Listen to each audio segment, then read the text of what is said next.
America की चालबाजी पूरी तरीके से फेल हो चुकी है और भारत को नीचे गिराने का प्लान धरा का धरा रह गया है।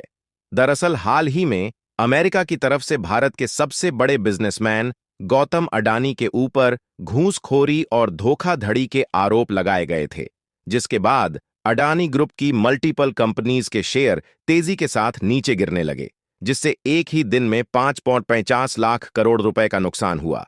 लेकिन बीते 24 घंटे में ही भारत ने ऐसा खेल कर दिया कि अमेरिका का दोगलापन धरा का धरा रह गया और तेजी के साथ शेयर प्राइस फिर से ऊपर जाने शुरू हो गए हैं। इतना ही नहीं, बल्कि एक तरफ जहां अमेरिका ने अडानी ग्रुप को इधर झटका दिया, वहीं भारत भी पीछे रहने वाला कहां था और भारत के द्वारा भी अमेरिका की अमेजॉन फाइलपीकार्ट कंपनी, जो कि इस समय एक बहुत ही बड़ी ई कॉमर्स कंपनी है, इस पर मनी लॉन्ड्रिंग के लिए इन्वेस्टिगेशन किया गया और इस पर भी कई ऐसे एलिगेशन लगाए गए हैं जिससे अमेरिका को और भी बुरी चोट पहुंचाई जा सकती है। पूरी डेवलपमेंट क्या है, इस वीडियो में समझते हैं, लेकिन आगे बढ़ने से पहले इस वीडियो को एक लाइक करके चैनल को सब्सक्राइब जरूर कर लीजिए, क्योंकि आपके लिए तो यह 1 सेकंड का काम है, लेकिन इससे हमारी काफी बड़ी मदद होती है। असल में देखा जाए तो अमेरिका में ट्रंप के राष्ट्रपति बनने से भारत की खुशियां शायद अमेरिका के पुराने अधिकारियों से देखी नहीं जा रही और उनकी तिरछी नजर खासकर भारत के उन उद्योगपतियों पर देखने को मिल रही है जो कि ट्रंप की सरकार बनने से खुश दिखाई दे रहे हैं।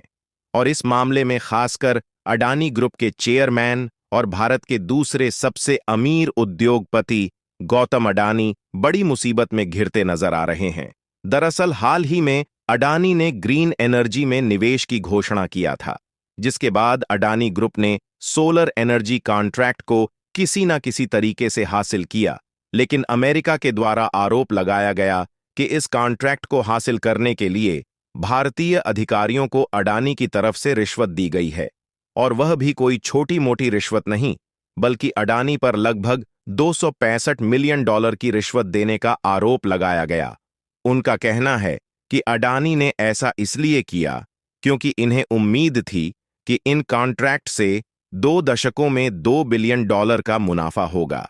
इस मामले में अमेरिका की कोर्ट में सुनवाई भी हुई, जिसमें अमेरिकी कोर्ट का कहना है कि इस तरीके से अडानी ग्रुप में जो पैसा लगाने वाले इन्वेस्टर हैं, उन्हें गुमराह किया गया है। और आपको जानकर हैरानी होगी कि इन्हीं आरोपों के कारण अमेरिका की तरफ से अडानी और उनके भतीजे के खिलाफ गिरफ्तारी वारंट जारी किया गया है। यानी कि जाहिर सी बात है कि इस तरीके से आरोप अगर इंटरनेशनल लेवल पर अमेरिका जैसे देश द्वारा भारत के किसी बड़े बिजनेसमैन पर लगाया जाएगा, तो बाकी के जो इन्वेस्टर हैं वह अपना पैसा उस कंपनी से निकालना शुरू कर देंगे, और ऐसा ही अडानी ग्रुप के साथ होने लगा। और उनकी जो मल्टीपल कंपनीज हैं, इनमें लगाए गए पैसे कई लोगों ने तेजी के साथ निकालना शुरू कर दिया, जिसके कारण अडानी ग्रुप की कई कंपनियों के शेयर इतनी तेजी के साथ गिरने लगे कि एक दिन में ही इनका 5.5 लाख करोड़ रुपए का नुकसान हुआ।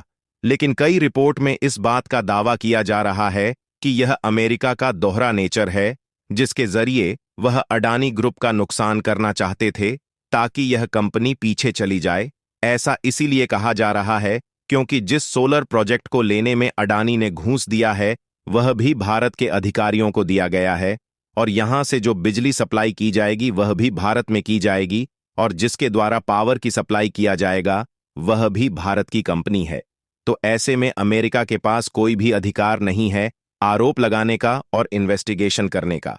और कमाल की बात देखिए कि 24 घंटे बाद ही अमेरिका की चाल फीकी पड़ती हुई नजर आ रही है, क्योंकि इनके द्वारा आरोप लगाने के बाद अडानी ग्रुप के जो शेयर नीचे गिरने शुरू हुए थे, वह अचानक से ऊपर उठने शुरू हो गए और लोगों ने फिर से अडानी की मल्टीपल कंपनीज में अपना पैसा लगाना शुरू कर दिया है। और लेटेस्ट रिपोर्ट की बात करें तो अडानी के शेयर इस तरीके से बढ़ रहे हैं कि इन्होंने अमेरिका के द्वारा लगाए गए एलिगेशन को पीछे छोड़ दिया है। और इनके कुछ हाईलाइट शेयर की बात करें तो अंबुजा सीमेंट 5%, अडानी एंटरप्राइजेज 3.6% और एसआईसी में लगभग 4% की तेजी देखी जा रही है। इसके अलावा भी अडानी की बाकी की कंपनी भी अपनी खोई हुई वैल्यू को फिर से रिकवर करना शुरू कर चुकी है। जिससे इस बात को नहीं नकारा जा सकता कि यह सिर्फ अमेरिका की एक तरीके से चाल थी, क्योंकि इसी तरीके से हिडेनबर्ग की झूठी रिपोर्ट के बाद भी कई बार भारत की कंपनियों के शेयर में उथल-पुथल देखी जाती है, जिससे भारतीय निवेशकों का काफी ज्यादा नुकसान होता है। हालांकि इस तरीके के एलिगेशंस लगाने के बाद अमेरिका को भी किस तरीके से झटका अडानी की तरफ से दिया जाएगा, इसके बारे में शायद ही उन्होंने पहले सोचा होगा, क्योंकि खबर निकल कर आ रही है कि अडानी समूह ने रिश्वत के आरोपों का जवाब देते हुए $600 मिलियन के बॉन्ड की पेशकश रद्द कर दिया। आपको बता दें कि $600 मिलियन के ग्रीन बॉन्ड को अंतर्राष्ट्रीय निवेशकों से पैसा जुटाने के लिए शुरू किया था। इस डील का उद्देश्य सोलर एनर्जी और बाकी की रिन्यूएबल एनर्जी प्रोजेक्ट्स के लिए पैसा जुटाना था, जिसका इस्तेमाल अमेरिका में रिन्यूएबल एनर्जी प्रोजेक्ट के लिए किया जाता। लेकिन जब अडानी ग्रुप पर अमेरिकी अदालत में रिश्वतखोरी और धोखाधड़ी के आरोप लगाए गए, तो हाल ही में अडानी ग्रीन एनर्जी ने खुद इस डील को रद्द कर दिया। और इससे अमेरिका को कितना बड़ा झटका लगा है, इस बात का अंदाजा इसी से लगाया जा सकता है कि दुनिया भर में अडानी ग्रुप की प्रेजेंस इतनी ज्यादा है कि ग्रीन बॉन्ड तो केवल $600 मिलियन का ही था, लेकिन इसका 3 गुना यानी कि $1800 मिलियन तक इकट्ठा होने की उम्मीद जग गई थी, क्योंकि इसमें काफी ज्यादा इन्वेस्टर इंटरेस्टेड थे। और यदि आप सोच रहे हैं कि अमेरिका इसके लिए किसी दूसरे देश की कंपनी को कॉन्ट्रैक्ट दे देगा, तो इससे भारत के अडानी ग्रुप का नुकसान होगा, तो इसके लिए आपको बता दें कि अमेरिका के लिए यह इतना भी आसान नहीं होने वाला, क्योंकि चीन की कंपनियों के साथ तो वह बिल्कुल भी काम नहीं करना चाहते। ऐसे में उन्हें किसी दूसरे देश की कंपनियों का सहारा लेना होगा, जो कि अपने आप में ही एक बहुत मुश्किल भरा काम होने वाला है। और वहीं दूसरी तरफ देखा जाए तो अडानी के द्वारा बॉन्ड के माध्यम से इकट्ठा किए गए पैसों को हम खुद की देश में रिन्यूएबल एनर्जी को बढ़ाने के लिए भी इन्वेस्ट कर सकते हैं। इसके अलावा हाल ही में दुनिया की सबसे बड़ी ई-कॉमर्स कंपनी, जिसकी ओनरशिप अमेरिका के पास है, इसको लेकर ईडी के द्वारा भारत में छापेमारी जैसे एक प्रक्रिया को एग्जीक्यूट किया गया है।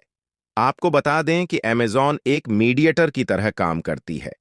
कहने का मतलब यह है कि सेलर से सामान को उठाकर खरीदने वाले तक पहुंचाते हैं, जिसमें कुछ पैसा तो डिलीवरी पार्टनर को दे दिया जाता है और कुछ कमीशन अमेज़न खुद रखती है।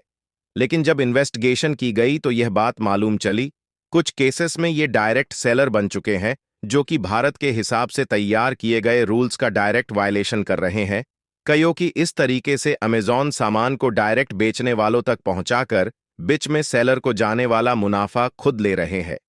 आपको बता दें कि इसको लेकर जल्द ही कोई बड्ढी कार्रवाई शुरू की जाने वाली है। फिलहाल आपको क्या लगता है कि अमेरिका की तरफ से अडानी ग्रुप पर आरोप क्यों लगाया गया? अपनी राय कमेंट में जरूर बताएं और इस वीडियो को एक लाइक करके अपने मित्रों तक शेयर जरूर करें, ताकि उन्हें भी जानकारी मिल सके। इसी तरह और भी नॉलेजेबल वीडियो देखने के लिए चैनल को सब्सक्राइब करके बेल आइकन को ऑल पर जरूर सेलेक्ट करें।